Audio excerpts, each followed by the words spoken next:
నెల్లూరు జిల్లా ఇందుకూరుపేట మండల పరిషత్ ఆఫీస్ వద్ద అంగన్వాడీ ఉద్యోగులు పెద్ద ఎత్తున నిరసన కార్యక్రమం చేపట్టారు.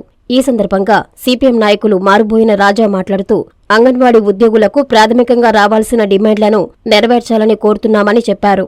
అనంతరం డీవైఎఫ్ఐ నాయకులు చీమకుర్తి శ్రీనివాసులురెడ్డి మాట్లాడుతూ న్యాయమైన సమస్యల పరిష్కారానికి పోరాటం చేస్తున్న అంగన్వాడీ ఉద్యోగులకు ఎల్లవేళలా సిపిఐ నాయకులు మద్దతు ఉంటుందని, ప్రస్తుత కాలానికి అనుగుణంగా అంగన్వాడీలకు కనీస వేతనాలు 26,000 రూపాయలు ఇవ్వాలని డిమాండ్ చేశారు.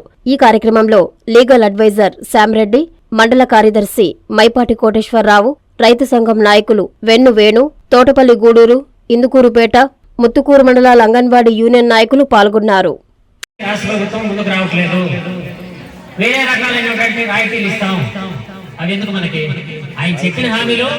తెలంగాణ కన్నా అదనంగా జీతం ఇస్తా అన్నాడు. దాన్ని అమలు చేస్తే చాలు మనకి. అది తప్ప వేరే ఏంటి చేస్తా ఉంటున్నారు రాష్ట్ర ప్రభుత్వం. మీరు ఒకటే గుర్తుపెట్టుకోవాలా, తెలంగాణలో ఇటీవల కాలంలో టీఆర్ఎస్ ప్రభుత్వం ఏ విధంగా ప్రభుత్వం కోల్పోయి ఇంటికి పోయిందో అలాంటి పరిస్థితి అంగన్వాడీలతో పెట్టుకుంటే మీకు దగ్గరలో ఉందని చెప్పేసి ఈ సందర్భంగా తెలియజేస్తా ఉన్నాం. న్యాయమైన కోరిక సుప్రీంకోర్టు తీర్పు ప్రకారం 26,000 రూపాయలు ఇచ్చి మీరు ప్రభుత్వంగా అంగన్వాడీలకు సపోర్ట్ గా నిలబడతారా? తొందరలో రాబోయే ఎన్నికల్లో మా యొక్క అంగన్వాడీలు మీకు బుద్ధి చెప్పేదానికి సిద్ధంగా ఉన్నారు. అది తెలుసుకుంటారా? ఏది కావాలో మీకు జగన్మోహన్ రెడ్డి గారు తెలుసుకోవాలని చెప్పేసి సందర్భంగా చెప్తా ఉన్నాం. వాళ్ళు అడిగింది న్యాయమైన కోరిక. ఒక కుటుంబం బ్రతకాలంటే, జీవించాలంటే కుటుంబానికి 26,000 రూపాయలు అవసరం. సుప్రీంకోర్టు చెప్పింది ఆ మాట.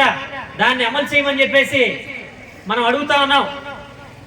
మీరు ఎలక్షన్ సందర్భంగా మా గ్రామాలకి, మా జిల్లాకి మీరు విచ్చేసి పాదయాత్రలో మీరు చెప్పారు, తెలంగాణ కన్నా నేను అదనంగా మీకు జీతాలు ఇస్తాను, అక్క చెల్లెమ్మల కంట్లో నీళ్లు నేను చూడలేను, స్కీమ్ వర్కర్లందరికీ నేను జీతాలు పెంచుతానని చెప్పారు. కానీ ఈరోజు అది అమలు చేసేదానికి మీరు సిద్ధంగా లేరు. ఈరోజు సమ్మెబాట పట్టిన మహిళలు ఇళ్లు వదిలి ప్రాజెక్టుల దగ్గరికి 30-40 కిలోమీటర్లు వచ్చి సమ్మె సాయంకాలం వరకు ఉండి ఎండకపోతున్నారు. అది మీకు పట్టదాని మేము అడుగుతా ఉన్నాం. సమ్మె కాలం ఇది. మీరు జీతాలు పెంచితే సమ్మెకు పోం కదా, మీ ప్రభుత్వం మీద వ్యతిరేకత రాదు కదా. ఒక్కసారి మీరు దాన్ని గమనించుకొని అంగన్వాడీల న్యాయమైన కోరికల్ని మీరు తీర్చాలని చెప్పేసి ఈ సందర్భంగా తెలియజేస్తూ, వర్ధిల్లాలి anganwadi workers and helpers union.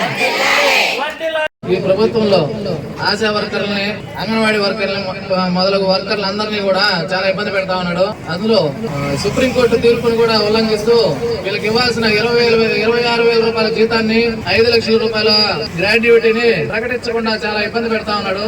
రాబోయే ఎన్నికల్లో అందరూ కలిసి జగన్మోహన్ రెడ్డి ఇప్పుడు కానీ డిమాండ్స్ తీర్చిన పక్షంలో ప్రతి ఒక్కరు బుద్ధి కూడా చెప్తారు. కావున ప్రభుత్వం వెంటనే దిగి వచ్చి వీళ్ళకి ఇవ్వాల్సిన డిమాండ్లను అమలు చేయాలని చెప్పి డివైఎఫ్ఐ తరఫున నేను కోరుకుంటా ఉన్నాను.